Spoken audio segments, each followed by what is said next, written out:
Hi, welcome to our Unit 3 video. I'm Sarah Dudley, and this week I read the 2017 K through 12 edition. Hi, I'm Leanna, and this week I read the 2017 Horizon Library Report. I'm Manda, and this week I read the Horizon Report 2017 K through 12 edition. Okay. So as I was reading mine, it was talking about all these different makerspace, these time frames. And so there was makerspace, there was virtual reality, analytics technologies, artificial intelligence, and the Internet of Things. And as I was reading through, I noticed that for the Global Collaborator ISTE standard, makerspaces allow children to collaborate with each other and to create things they're interested in. I also noticed that for the technology, the analytics technologies, they align with the standards for coaches and standards for administrators, because the technologies provide teachers with real-time data information that would help teachers to maximize student learning while also providing best and most appropriate individualized interventions. What were some of the things, how did y'all notice that what y'all read, how did the standards align? The artificial intelligence and the Internet of Things, those both definitely came up, especially with the digital age learning culture and the digital age learning environment. What I noticed with that is, especially in the realm of the library, it's that the library has been a place where things have been accessible because we didn't have them at home. But now, especially with the Internet of Things, everything connects to the internet. So we have to move past just the standard desktop, and we have to make the environment accessible for students and just people in general, honestly. To understand how to work these things and how to make them work for you, not just for other things. I also where they were talking about improving the overall digital literacy, and that due to a lot of the problems that they have, the challenges are for the school to make it part of the curriculum. So I know that I have a friend who teaches, and I saw her on Valentine's Day, and she said that sometimes your technology doesn't work. So then what do you do? So, I mean, here we are trying to advance, and we're held back by the resources that we have. Mm-hmm. So even though they're going in the right direction, we still have to get through each day with what we have that day. So I think that even though this is the way the future is going, and it's very much part of the education system, we need to make sure that we have a backup plan. I read some technology as far as in the classroom. Having technology as a teacher is anything that it's not your voice. Mm-hmm. And I think sometimes as teachers, we have to remember that it's not just about the app that works and connects all of the students and does this great thing that collects this data. Sometimes it's just about integrating our practices that we've been doing with what's available to us. Yeah, that's true. So, yeah. So what did you guys find interesting about what you read this week? So, one thing that really stood out to me was the virtual reality technology, because I've seen it in action. And when I did my practicum this past summer, and I was at the Rise School, and they went on a virtual field trip to the safari. And it was just really, really cool to see how the children were able to be exposed to experience like that when they might not ever have an experience or be able to have an opportunity to do something like that.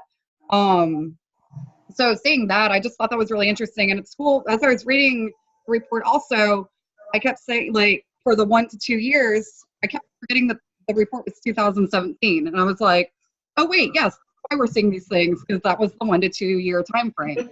So it's kind of cool to see how all these things are coming into action and how they're playing a role in the classroom. I found it interesting. I had a professor one time who said that our generation, they didn't teach us to critically think. but now everything that we're reading about is back to the basics and teaching critical thinking. And so I really like seeing that part and how we're integrating it in with the technology and real life experiences to make learning that much more engaging for our students.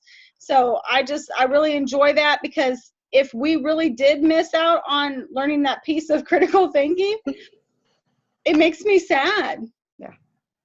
So when I was reading, just to go back of what both of you are saying, the 2002 version of the movie Time Machine, at the very end as a librarian, and he's like a holographic librarian. And that so stood out to me, because even though we're not at the holographic teacher, holographic librarian kind of age, when we do have objects like Google Home and Alexa and Siri, the children go for those things first. I don't know how many times I have to tell my students, don't ask Siri what the word means. Look it up in the dictionary, please. But we just got to meld the two things together. And it's funny that you say about the critical thinking, because that pops up all the time in the classroom. Is technology a tool, or is it a crutch? Is it a help, or is it a hinder? So we have to teach the kids to use it to work for them. Yes, I agree. Yeah. So,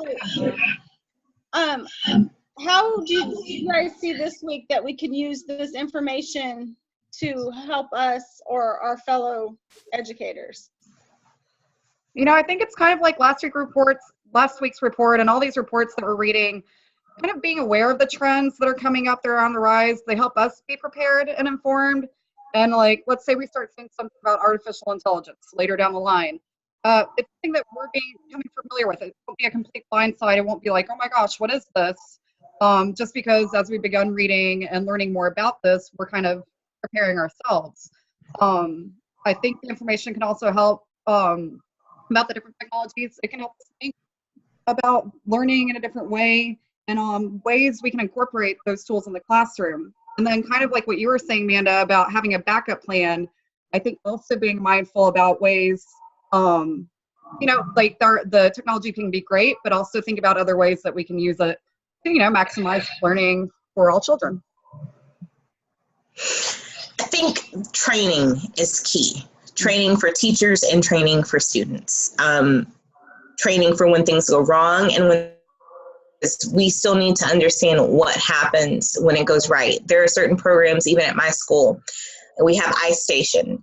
Up until this week, we've been using this periodically throughout the year, but because I hadn't received I'd received no training on how to use it just for my own data collection with my students, I'm sitting here struggling to see what its true purpose really is. And I feel like as a teacher, I shouldn't have to figure things out on my own. I think we need more training up front, especially with the introduction of new programs. Yeah, absolutely. It's a lot of times I feel like saying you're kind of learning on your own. And so, yeah, that training piece is really, really important.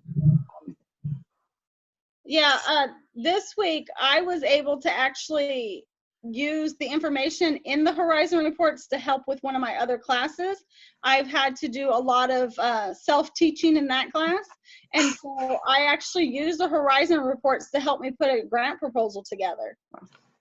So it was like the whole idea of, the real life experience and fostering authentic learning experiences. So. That's cool. It was definitely, I didn't know at first where these Horizon reports were going to lead us, but I've definitely seen the benefits that they give to us. Yeah, absolutely. So, all right, ladies. Well, it was good meeting with y'all again. I hope everybody feels better. I know. We'll get through this. We will.